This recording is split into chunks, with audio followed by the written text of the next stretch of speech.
नमस्ते बच्चों। मैं आपको पढ़ाऊंगी आज आपका दूसरा पाठ लाख की चूड़ियाँ। तो बच्चों, इसमें लेखक ने अपने बचपन के बारे में कुछ बातें बताई हैं और ग्रामीण क्षेत्रों में जो कुटीर उद्योग थे तो वो धीरे धीरे कैसे बंद होते जा रहे हैं आधुनिक मशीनी युग के कारण। तो उस समस्या को इस पाठ के अंदर लेखक ने बड़े ही खूबसूरत ढंग से बताया है। तो बच्चों, शुरू करते हैं हम अपना पाठ। सारे गांव में बदलू मुझे सबसे अच्छा आदमी लगता था, क्योंकि वह मुझे सुंदर सुंदर लाख की गोलियां बनाकर देता था। तो बच्चों, लेखक कह रहा है कि जब पूरा गांव था उसमें सबसे अच्छा आदमी उसे कौन लगता था? बदलू, जो कि कौन था? एक लखेरा। बच्चों, लखेरा उसे बोलते हैं जो लाख की चूड़ी बनाता है, उसे बोलते हैं लखेरा। तो वह लेखक को क्या बनाकर देता था? लाख की सुंदर सुंदर गोलियां। बच्चों, पहले जब बच्चे खेलते थे तो लाख लाख एक ऐसी वस्तु होती है बच्चों जो आग पर पिघल जाती है आसानी से, और उससे क्या बनाई जा सकती है? किसी भी आकार में कोई वस्तु बनाई जा सकती है। तो लेखक के लिए बदलू लाख की चूड़ियाँ बनाकर देता था। इस बात को लेखक बता रहा है। कब? जब लेखक छोटा था। मुझे अपने मामा के गांव जाने का सबसे बड़ा चाव यही था। बच्चों, चाव का मतलब होता है शौक, उत्साह कि मामा के। तो लेखक जब अपने मामा के गांव जाता तो उससे सबसे बड़ा उत्साह यही होता था कि जब मैं वहां से लौटता था तो मेरे पास ढेर सारी गोलियां होती। यानी कि जब वापस जाता तो उसके पास बहुत सारी गोलियां होती और उन्हें कौन बना कर देता था? बदलू लखेरा। रंग बिरंगी गोलियां जो किसी भी बच्चे का मन मोह ले। मन मोहने का मतलब है बच्चों मन को पसंद आए। ठीक है। वैसे तो मेरे मामा के गांव का होने के कारण मुझे बदलू को बदलू मामा कहना चाहिए था, परंतु मैं उसे बदलू मामा न कहकर बदलू काका कहा करता था। बच्चों, हम अपने मामा के जाएंगे तो वहाँ पर जो लोग होते हैं वो हमारा कोई तो हमारा नाना लगेगा या कोई हमारा मामा लगेगा, लेकिन लेखक का जो बदलू था वो मामा रिश्ते में मामा लगता था, लेकिन वह उसे मामा ना कहकर बदलू काका कहा करता था, क्योंकि गांव के सभी लोग बदलू को काका ही कहा करते थे। जैसा कि गांव के सभी बच्चे उसे कहा करते थे। बदलू का मकान कुछ ऊंचे पर बना था। मकान के सामने बड़ा सा सहन था जिसमें एक पुराना नीम का वृक्ष लगा था। बच्चों, सहन का मतलब है आंगन। सहन का मतलब होता है बच्चों आंगन। तो बदलू के मकान के आगे एक बड़ा सा आंगन था और आंगन में क्या था? एक नीम का वृक्ष।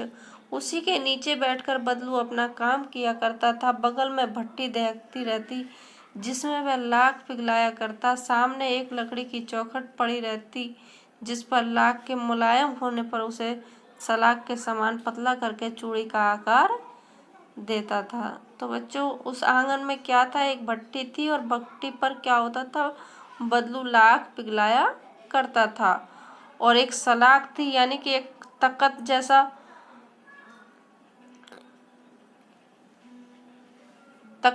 एक स्थान था जहाँ पर वह अपनी लाख को मुलायम होने पर उससे चूड़ी का आकार दिया करता था। पास में 4-6 विभिन्न आकार की बेलन नुमा मुंगेरियाँ रखी रहती। बच्चों, मुंगेरियाँ एक डंडे जैसी होती हैं जो अलग अलग अलग आकार की होती हैं। मतलब कोई मोटी, थोड़ी मोटी, फिर पतली, फिर उससे पतली, ऐसी। क्योंकि जो चूड़ियाँ होती थी वो अलग अलग आकार की बनाई जाती थी। किसी मोटे हाथ के लिए मोटी चूड़ियाँ, फिर मतलब कई आकारों में चूड़ियाँ बनाई जाती थी। तो मुंगेरी गोल गोल होती थी, उन पर रखकर ही चूड़ियों को आकार दिया जाता था। वो कैसी होती थी? बेलन की तरह, जो आगे से कुछ पतली और पीछे से मोटी होती। लाख की चूड़ी का आकार देकर वह उन्हें मुंगेरी ऊपर चढ़ाकर गोल और चिकना बनाता था। तो बच्चों, क्योंकि जब हम चूड़ी को पिघलाते तो वो टेढ़ी हो जाती, तो मुंगेरी पर चढ़ाकर वो चूड़ी का आकार बिल्कुल गोल बन जाता था और चिकना बनाया करता था। जब एक एक कर पूरे हाथ की चूड़ियां बना चुकने के पश्चात वह उन पर रंग करता। बदलू यह कार्य सदा ही एक नए मचिए पर बैठकर किया करता था जो बहुत ही पुरानी थी। तो बदलू यह कार्य बच्चों कहाँ करता था? एक मचिए पर बैठकर जो बहुत पुरानी हो चुकी थी। बगल में ही उसका हुक्का रखा रहता जिसे वह बीच बीच में पीता रहता। गांव में मेरा दोपहर का समय अधिकतर बदलू के पास बीतता। बच्चों, हमें भी अगर कोई इंसान हमें अच्छे से चॉकलेट दे, टॉफ़ी दे, तो हमें वो अच्छा लगता है। कोई हमसे अच्छे से बात करता है तो वो हमें अच्छा लगता है। तो इसी प्रकार जो बदलू काका थे वो लेखक को रंग बिरंगी गोलियां बना कर दिया करते थे, इसलिए लेखक दोपहर में हमेशा उनके पास ही बैठा करते थे। वह मुझे लला कहा करता था और मेरे पहुंचते ही मेरे लिए तुरंत एक मचिया मंगा देता। तो बच्चों, गांव के लोग होते हैं जो बच्चों को लड़का लड़की ऐसे नहीं कहकर लला लली इस तरह के शब्दों का प्रयोग करते। तो जो बदलू काका था वो लेखक को क्या कहा करता था? लला, और मचिया मंगा देता, यानी कि बैठने के लिए कुर्सी नुमा एक वस्तु। मैं घंटों बैठे बैठे उसे इस प्रकार चूड़ियाँ बनाते देखता रहता। लगभग रोज ही वह 4-6 जोड़े चूड़ियाँ बनाता। तो बच्चों, बदलू एक दिन में कितनी जोड़ी चूड़ियाँ बना लेता था? 4 से 6 जोड़े। और लेखक उसको बैठे बैठे देखता था। पूरा जोड़ा बना लेने पर वह उसे बेलन पर चढ़ाकर कुछ क्षण चुपचाप देखता रहता, मानो वह बेलन न होकर किसी नववधू की कलाई हो। नववधू का मतलब है बच्चों नई नवेली दुल्हन। तो यहाँ पर भी बच्चों नव यानी नई और वधू यानी वहू, नई वहू। और नए नववधू की कलाई यानी कि जब किसी लड़की की शादी होती है नई नई, तो उसकी कलाई पर जब चूड़ियाँ पहनाई जाती हैं तो वो बहुत ही अच्छी लगती हैं। ऐसे ही बदलू काका चुपचाप उन चूड़ियों को देखता था, कब? बेलन पर चढ़ाकर, जब पूरा सेट बन चुका होता था। बदलू मनिहार था, चूड़ियाँ बनाना उसका पैतृक पेशा था। तो बच्चों, चूड़ी बनाने वाले को मनिहार भी कहा जाता है और लाख की चूड़ी बनाने वाले को लखेरा भी कहा जाता है। तो चूड़ियाँ बनाना उसका क्या था? पैतृक मतलब होता है बच्चों पूर्वजों के द्वारा मिला हुआ। पैतृक का मतलब होता है जो उसे पूर्वज यानी कि उनके दादा बाबा आदि का जो पेशा था वही पेशा उसने अपना लिया था। पेशे का मतलब है बच्चों काम या कारोबार। और वास्तव में वह बहुत ही सुंदर चूड़ियाँ बनाता था। उनकी बनाई हुई चूड़ियों की खपत भी बहुत थी। खपत का मतलब होता है बच्चों बिक्री यानी मांग, बहुत ज़्यादा मांग थी। उस गांव में तो सभी स्त्रियां उसकी बनाई हुई चूड़ियाँ पहनती ही थी। आसपास के गांव के लोग भी उससे चूड़ियाँ ले जाते थे, परंतु वह कभी भी वह कभी भी चूड़ियों को पैसों से बेचता न था। उसका अभी तक वस्तु विनिमय का तरीका था। तो बच्चों, वस्तु विनिमय जानते हो आप? वस्तु विनिमय वो होता है बच्चों जो वस्तु के बदले वस्तु ले, यानी कि हमारे पास कोई ऐसी वस्तु है जिसकी आपको आवश्यकता है और आपके पास कोई ऐसी वस्तु है जिसकी हमको आवश्यकता है, तो हम उन पैसे ना देकर किसी वस्तु के बदले में दूसरी वस्तु को लें, उसे बोलते हैं वस्तु विनिमय। तो लोग जो बदलू काका थे वो किसी को पैसों की चूड़ियाँ ना बेचकर किसके बदले में देते थे? अनाज के बदले उन चूड़ियों को देते थे। बदलू स्वभाव से बहुत सीधा था। मैंने कभी भी उसे किसी से झगड़ते नहीं देखा। हाँ, शादी विवाह के अवसरों पर वह अवश्य जिद पकड़ जाता था, यानी कि बच्चों वह चूड़ियों के दामों पर कभी भी किसी से नहीं झगड़ता था। जो जितना चाहे जैसे चाहे चूड़ियाँ वो दे देता था, लेकिन जब शादी विवाह का अवसर आता था तो वह जिद पकड़ जाता था। जीवन भर चाहे कोई उससे मुफ्त चूड़ियां ले जाए, परंतु विवाह के अवसर पर वह सारी कसर निकाल लेता। आखिर सुहाग के जोड़े का महत्व ही और होता है। मुझे याद है मेरे मामा के यहाँ किसी लड़की के विवाह पर जरा सी किसी बात पर बिगड़ गया था और फिर उसको मनाने में लोहे लग गए थे। लोहे लगने का मतलब है बच्चों यहाँ पर बहुत ज़्यादा मिन्नतें करना, बहुत ही मतलब उसके मनाना, उसको बार बार से उसको मनाना, बहुत लोगों के द्वारा मनाना, और तब उसे मनाया गया। विवाह में इसी जोड़े का मूल्य इतना बढ़ जाता था कि उसके लिए उसकी रखवाली को उसकी घरवाली को सारे वस्त्र मिलते, ढेरों अनाज मिलता, उसको अपने लिए पगड़ी मिलती और रुपए जो मिलते सो अलग। यानी कि बच्चों विवाह के समय पर जो अपने चूड़ियों को वो देता था किसी दुल्हन के लिए, तो मन के मुताबिक उसकी कीमत वसूल करता था, और उसमें उस क्या क्या चीज़ें मिलती थी वो इसमें दिए हैं। जैसे उसकी घरवाली को सारे वस्त्र यानी कि साड़ी वगैरह, ढेरों अनाज, बहुत सारा अनाज, और उसके लिए पगड़ी और रुपए, क्योंकि बच्चों पहले के ज़माने में पगड़ी का बहुत ज़्यादा महत्व होता था। यदि संसार में बदलू को किसी बात से चिढ़ती तो वह थी कांच की चूड़ियों से। बच्चों उसे कांच की चूड़ियाँ बिल्कुल भी पसंद नहीं थी। यदि किसी भी स्त्री के हाथों में उसे कांच की चूड़ियाँ दिख जाती तो वह अंदर ही अंदर कुढ़ उठता और कभी कभी तो दो चार बातें भी सुना देता। मुझसे तो वह घंटों बातें किया करता, कभी मेरी पढ़ाई के बारे में पूछता, कभी मेरे घर के बारे में। अब लेखक कह रहे हैं कि मुझसे तो बदलू काका घंटों बातें किया करते थे, और किसके बारे में पूछते थे? मेरे घर और मेरी पढ़ाई के बारे में, और यूं ही शहर के जीवन के बारे में, और कभी कभी शहर में किस तरह का जीवन जिया जाता है उसके बारे में पूछ लेता। मैं उससे कहता कि शहर में सब कांच की चूड़ियाँ पहनते हैं, तो वह उत्तर देता, शहर की बात और है लला, वहाँ तो सभी कुछ होता है, वहाँ तो औरतें अपने मर्द का हाथ पकड़कर सड़कों पर घूमती भी हैं, और फिर उनकी कलाइयाँ नाजुक होती हैं ना, लाख की चूड़ियाँ पहने तो मौत ना आ जाए।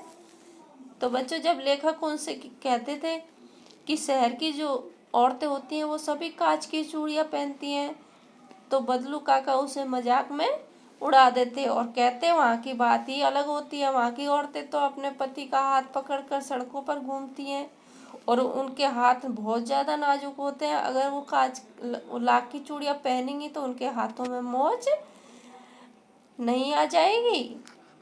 कभी कभी बदलू मेरी अच्छी खातिर भी करता। जिन दिनों उनकी गाय के दूध होता वह सदा मेरे लिए मलाई बचा कर रखता, और आम की फसल में तो मैं रोज ही उनके यहाँ से दो चार आम खा आता। तो बच्चों लेखक के लिए बदलू काका क्या क्या चीज़ रखते थे? उनकी गाय दूध देती थी तो उसमें से मलाई बचा कर रखते थे। बच्चों आजकल के बच्चे तो मलाई को खाते भी नहीं है, दूध को भी छान के पीते हैं, लेकिन लेखक को मलाई पसंद थी,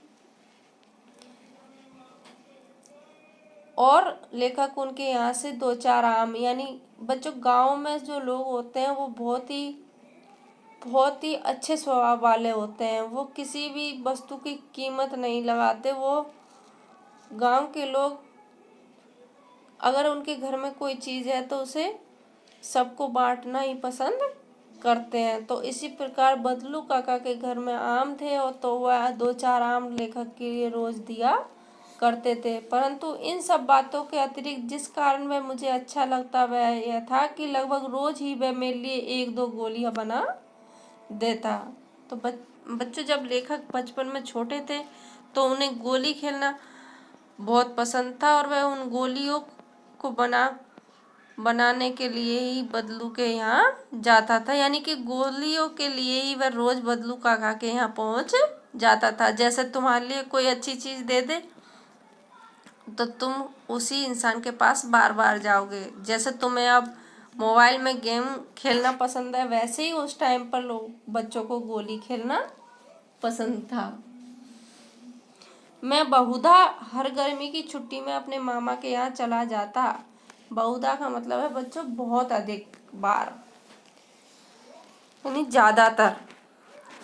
तो लेखक ज्यादातर जब गर्मी की छुट्टियां आती तो अपने मामा के यहाँ चला जाता और एक आध महीने वहाँ रहकर स्कूल खुलने के समय तक वापस आ जाता। एक आध का मतलब है बच्चों एक और आधा, यानी 1-1.5 महीने वहाँ रहकर वह वापस आ जाते।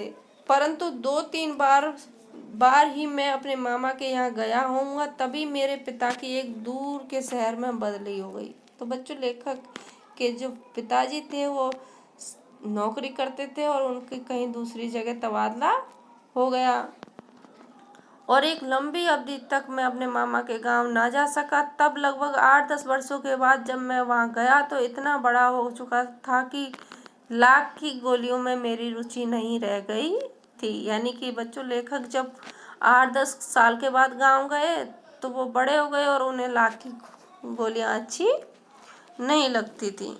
अतः गांव में होते हुए भी कई दिनों तक मुझे बदलू का ध्यान न आया। इस बीच मैंने देखा कि गांव में लगभग सभी स्त्रियां कांच की चूड़ियां पहने हैं। विरले ही हाथों में मैंने लाख की चूड़ियां देखी। विरले यानी बहुत कम। विरले का मतलब होता है बच्चों बहुत कम।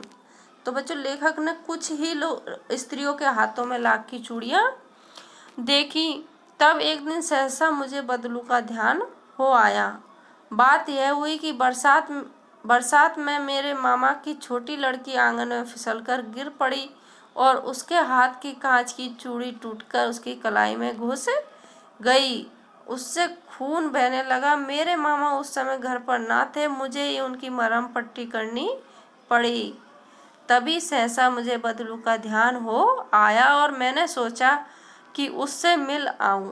तो बच्चों जब उसके मामा की लड़की के हाथ में कांच की चूड़ी घुस गई तो शायद लेखक को लगा होगा कि अगर लाख की चूड़ी होती तो ऐसा नहीं होता। तो इसी बात से उस लेखक को बदलू काका का ध्यान आ गया। अतः शाम को मैं घूमते घूमते उसके घर चला गया। बदलू वहीं चबूतरे पर नीम के नीचे एक खाट पर लेटा था। नमस्ते बदलू काका, मैंने कहा। नमस्ते भैया, उसने मेरी नमस्ते का उत्तर दिया और उठकर खाट पर बैठ गया। परंतु उसने मुझे पहचाना नहीं और देर तक मेरी ओर निहारता रहा। मैं हूँ जनार्दन काका, आपके पास से गोलियां बनाकर ले जाता था, मैंने अपना परिचय दिया। बदलू फिर भी चुप रहा, मानो वह अपने स्मृति पटल पर अतीत के चित्र उतार रहा हो। स्मृति पटल का मतलब है बच्चों यादों में। अतीत यानी बीते हुए कल को ढूंढ रहा हो, यानी बीते हुए कल को याद कर रहा हो। तब वह एकदम बोल पड़ा, आओ आओ लला, बैठो, बहुत दिन बाद गांव आए। हाँ, इधर आना नहीं हो सका काका, मैंने चारपाई पर बैठते हुए उत्तर दिया। कुछ देर शांति रही, फिर मैंने इधर उधर दृष्टि दौड़ाई। ना तो मुझे उसकी मचिया ही नजर आई, ना ही भट्टी। तो बच्चों लेखक को अब क्या दिखाई नहीं दिया वहां पर? जो बदलू काका की भट्टी थी लाख की चूड़ियां बनाने की, और ना मचिया। मचिया यानी खाट। आजकल काम नहीं करते काका, मैंने पूछा। नहीं लला, काम तो कई साल से बंद है। मेरी बनाई हुई चूड़ियां कोई पूछे तब तो गांव गांव में काज का प्रचार हो गया। वह कुछ देर चुप रहा, फिर बोला, मशीनी युग है ना यह लला, आजकल सब काम मशीन से होता है। खेत भी मशीन से जोते जाते हैं और फिर जो सुंदरता कांच की चूड़ियों में होती है लाख की में कहाँ संभव। लेकिन कांच बड़ा खतरनाक होता है, वह जल्दी टूट जाता है। मैंने कहा, नाजुक तो फिर होता ही है लला। कहते कहते उसे खांसी आ गई और वह देर तक खांसता रहा। मुझे लगा उसे दमा है। अवस्था के साथ साथ उसका शरीर ढल चुका था। उसके हाथों पर और माथे पर नसें उभर आई थी। जाने कैसे उसने मेरी शंका भांप ली और बोला, दमा नहीं है मुझे, फसली खांसी है, यही 1-2 महीने से आ रही है, 10-15 दिन में ठीक हो जाएगी। मैं चुप रहा। मुझे लगा उसके अंदर कोई बहुत बड़ी व्यथा छिपी है। मैं देर तक सोचता रहा कि इस मशीन युग ने कितने हाथ काट दिए। देखो बच्चों, अब यहाँ लेखक का मशीनी युग ने हाथ काट दिए, इससे आशय है कि जो नई नई मशीनें आई हैं तो बच्चों वो बहुत ही कम समय में और बहुत ही अच्छा सामान तैयार कर देती हैं, जिससे जो हमारे गांव ग्रामीण क्षेत्रों के कुटीर धंधे हैं, छोटे छोटे धंधे हैं, जो हाथ से काम करके हाथ से जो वस्तुएं बनाई जाती हैं, उनकी कोई पूछ नहीं रह गई है और उनका रोजगार छिन गया है। कुछ देर फिर शांति रही, जो मुझे अच्छी नहीं लगी। आम की फसल अब कैसी है काका? कुछ देर पश्चात मैंने बात का विषय बदलते हुए पूछा। अच्छी है लला, बहुत अच्छी है, उसने लहक कर उत्तर दिया और अंदर अपनी बेटी को आवाज दी। अरे रज्जो, लला के लिए आम तो ले आ। फिर मेरी ओर मुखातिब होकर बोला। मुखातिब यानी मुख करके, मुखातिब का मतलब बच्चों मुख की तरफ करके। माफ करना लला, मुझे तुम्हें आम खिलाना भूल गया था। नहीं नहीं काका, आम तो इस साल बहुत खाए हैं। वाह वाह, बिना आम खिलाए कैसे जाने दूंगा तुमको, बदलू काका ने ऐसा लेखक से कहा। मैं चुप हो गया। मुझे वे दिन याद हो आए जब वह मेरे लिए मलाई बचाकर रखता था। तो बच्चों, अब लेखक को गाय की याद आई। गाय तो अच्छी है न काका? मैंने पूछा। गाय कहाँ है लला? 2 साल हुए बेच दी, कहाँ से खिलाता। इतने में रज्जो, बच्चों रज्जो बदलू काका की बेटी का नाम है, उसकी बेटी अंदर से एक डलिया में ढेर से आम ले आई। यह तो बहुत है काका, इतने कहाँ खा पाऊंगा। मैंने कहा। वाह वाह, वह हंस पड़ा। शहरी ठहरे ना, मैं तुम्हारी उम्र का था तो इसके चौगने आम एक वक्त में खा जाता था। आप लोगों की बात और है, मैंने उत्तर दिया। अच्छा बेटी, लला को 4-5 आम छांट कर 2 सिंदूरी वाले देना। देखो लला कैसे हैं, इसी साल यह पेड़ तैयार हुआ है। रज्जू ने 4-5 आम अंजलि में लेकर मेरी ओर बढ़ा दिए। आम लेने के लिए मैंने हाथ बढ़ाया तो मेरी निगाह एक क्षण के लिए उसके हाथों पर ठिठक गई। ठिठक गई का मतलब है बच्चों रुक गई। किसके हाथों पर? बदलू काका की बेटी के हाथों पर। गोरी गोरी कलाइयों पर लाख की चूड़ियां बहुत ही फब रही थी। फबने का मतलब है बच्चों अच्छी लग रही थी, सुंदर दिख रही थी और खुल रही थी मतलब। बदलू ने मेरी दृष्टि देख ली और बोल पड़ा। यह आखिरी जोड़ा बनाया था जमींदार साहब की बेटी के विवाह पर। 10 आने पैसे मुझको दे रहे थे, मैंने जोड़ा नहीं दिया, कहा शहर से ले आओ। मैंने आम लिए और खाकर थोड़ी देर पश्चात चला आया। मुझे प्रसन्नता हुई कि बदलू ने हार कर भी हार नहीं मानी थी। उसका व्यक्तित्व कांच की चूड़ियों जैसा न था कि आसानी से टूट जाए। तो बच्चों, ये कहानी है। इस कहानी से हमें ये शिक्षा मिलती है कि हमें किसी के आगे झुकना नहीं चाहिए। जैसे बदलू ने जमींदार की बेटी की शादी में, और उसके पास कोई और काम धंधा नहीं था, लेकिन जो उसकी लाख की चूड़ियाँ थी वो उसे कम पैसों में नहीं दी। बच्चों, आपको हमारा वीडियो कैसा लगा? प्लीज़ हमारे वीडियो को लाइक करें और हमारे चैनल को सब्सक्राइब करें। धन्यवाद बच्चों।